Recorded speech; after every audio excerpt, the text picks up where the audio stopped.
Bom, galerinha, o fato é que, como eu disse para vocês, o petróleo é uma mistura de hidrocarbonetos. E eu não posso utilizar essa mistura assim. A gente precisa, primeiramente, ter uma parte inicial que é de fazer um processo de filtração, retirar algumas impurezas, retirar pedra, retirar alguns resíduos que podem estar ali no meio. Existem algumas etapas aqui inicialmente para que o petróleo ele possa passar na sequência por um processo de destilação fracionada, no qual serão obtidas as chamadas frações do petróleo. É importante falar que cada fração corresponde a uma nova mistura. Não é como se as frações fossem substâncias isoladas, né? Então, às vezes, numa mesma fração do petróleo, exemplo, a gasolina. Na gasolina você pode ter ali substâncias com 5 carbonos, com 6 carbonos, com 9 carbonos. A gente vai ter diversas substâncias numa mesma fração. Então, também tenha consciência de que o processo de destilação fracionada aqui, ele não vai ter como objetivo obter a obtenção de substâncias simples. Nós obtemos novas misturas, só que sem alguns componentes. Então você misturas com uma faixa ali de carbonos específica, tá? Então depois que você chega aqui nesse processo em que você tira algumas das impurezas e só temos ali de fato o petróleo, esse petróleo vai passar por um processo de aquecimento. Ok, gente? Esse petróleo ele vai ser aquecido em um processo que chamamos de destilação fracionada. O que eu quero destacar para vocês aqui de importante sobre a destilação fracionada? Primeiro, a destilação fracionada é um processo de separação que visa analisar a diferença na temperatura de ebulição, tá bom, gente? Temperatura de ebulição. O que é que vai acontecendo aqui? A mistura ela vai sendo aquecida e conforme o aquecimento ocorre, eles vão passar por essa torre de destilação, ok? As substâncias com menor temperatura de ebulição, contidas no petróleo, rapidamente vão sair da fase líquida e passar para a fase gasosa.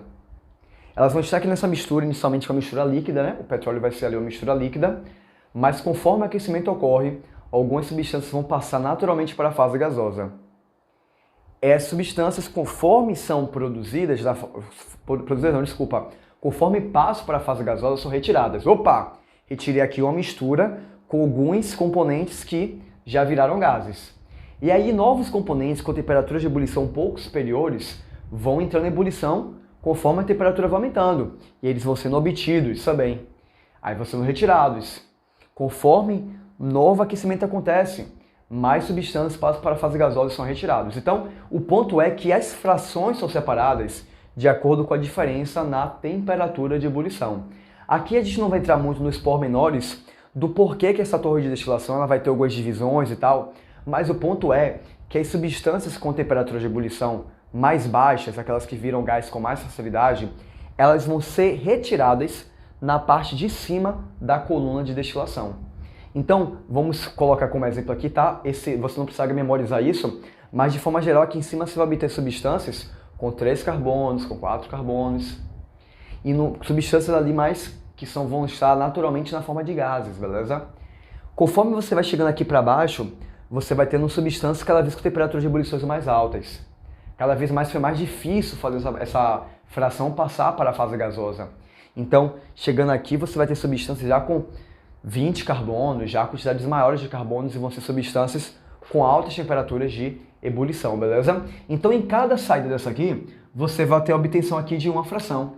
Então, sei lá, aqui você obter um gás, aqui vai obter, por exemplo, a gasolina, de repente diesel, querosene, e aí vai, você vai obter as frações de petróleo assim.